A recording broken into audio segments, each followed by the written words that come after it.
Hello friends, welcome জানাচ্ছি আমার YouTube চ্যানেলে সবাইকে। চলে এসেছি আপনাদের জন্য আরও একটা নতুন ভিডিও নিয়ে। তো কলকাতা বিশ্ববিদ্যালয়ের অধীনে প্রায় 150টি মতন কলেজে যে এবছর কলেজ ভর্তি শুরু হতে চলেছে, তার ফাইনালি কিন্তু নোটিফিকেশান দিয়ে দিল ইউনিভার্সিটির তরফ থেকে। শেয়ার করছি আজকের এই ভিডিওটায়। যারা নতুন এসে তাদেরকে রিকোয়েস্ট করলাম, প্লিজ সাবস্ক্রাইব করবেন, সঙ্গে থাকবেন সমস্ত আপডেটগুলো পাওয়ার জন্য। 2022 সালের কলেজ ভর্তি ফাইনালি কীভাবে হতে চলেছে, কলকাতা বিশ্ববিদ্যালয়ে কলেজ ভর্তি মেরিট লিস্ট থেকে শুরু করে ভর্তির প্রসিডিওর, এলিজিবিলিটি ক্রাইটেরিয়া সমস্ত কিছু শেয়ার করে দিচ্ছি। তাই সমস্ত অথেন্টিক আপডেটগুলো পাওয়ার জন্য প্লিজ সাবস্ক্রাইব করবেন আরজি টেককে। তো চলুন দেখে নিচ্ছি ক্যালকাটা ইউনিভার্সিটির ইউজি অ্যাডমিশনের অফিসিয়াল নোটিশ 2022।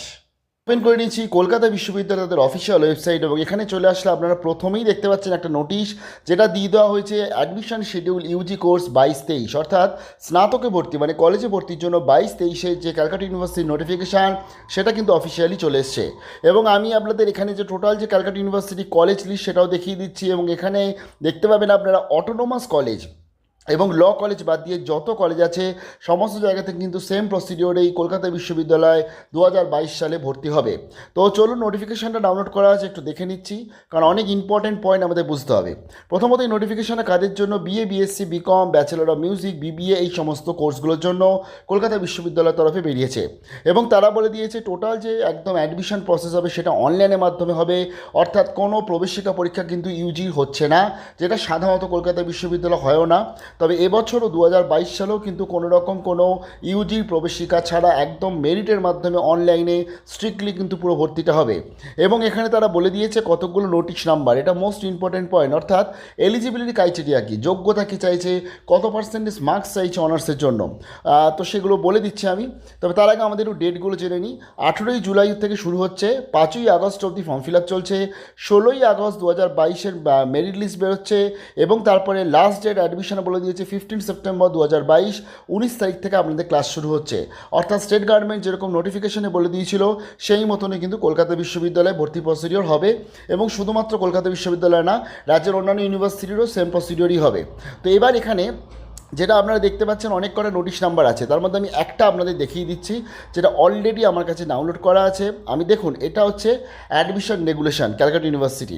যেমন এটা আমি বিএ, বিএসসি দেখাচ্ছি, কিন্তু বিকম বা অন্যান্যদের ক্ষেত্রেও সেম প্রায়।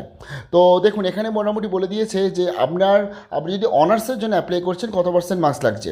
পাসের জন্য কিন্তু আলাদা করে পার্টিকুলার সেরকম কোনো মার্কস লাগে না, অর্থাৎ আপনি যদি উচ্চ মাধ্যমিক পাস করলেই আপনি আবেদন করতে পারছেন। এবং আরও একটা কথা বলে দিই, যারা ওপেন থেকে পড়েছে, রবীন্দ্রমুক্ত থেকে পড়েছে বা এনআইওএস থেকে পড়েছে, তারাও কিন্তু আবেদন করতে পারে কলকাতা বিশ্ববিদ্যালয় অনার্সের জন্য। প্রথমত এখানে বলে দিয়েছে মিনিমাম 50% মার্কস থাকতে হবে এগ্রিগেটে এবং 45% মার্কস থাকতে হবে সাবজেক্টে, তাহলে আপনি অ্যাপ্লাই করতে পারবেন। যদিও এটা কাট অফটা অনেকটা যায়, তবে এটা মিনিমাম ক্রাইটেরিয়া, অর্থাৎ 50 আপনাকে পেতে হবে টোটালে। মানে ধরুন আপনি টোটাল উচ্চ মাধ্যমিকে 55% মার্কস পেয়েছেন বা 52% পেয়েছেন বা 50% পেয়েছেন, আপনি এলিজেবল।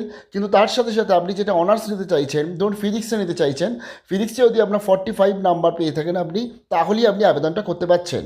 এবং তার সাথে বলে দিয়েছে মিউজিকের ক্ষেত্রে বলে দিয়েছে 45% আপনাকে থাকতে হবে এগ্রিগেটে, 45% থাকতে হবে সাবজেক্টে। যদিও যারা মিউজিক নিয়ে ধরুন উচ্চ মাধ্যমিকে পড়েনি তারাও কিন্তু আবেদন করতে পারে মিউজিকে, সেটা আমি বলে দিচ্ছি।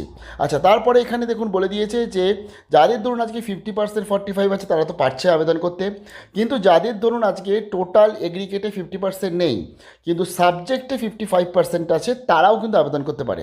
3 নম্বরে বলে দিয়েছে 50% marks aggregate when the candidates has not studies. যেমন ধরুন আজকে জার্নালিজম, মাস কমিউনিকেশন, এটা সাধারণত অনেকেই উচ্চ মাধ্যমিকে পড়ে না, তাদের কিন্তু বলে দিয়েছে 50% এগ্রিগেট থাকলে তারা আবেদন করতে পারবে, অর্থাৎ টোটালি 50% থাকলে আবেদন করতে পারবে।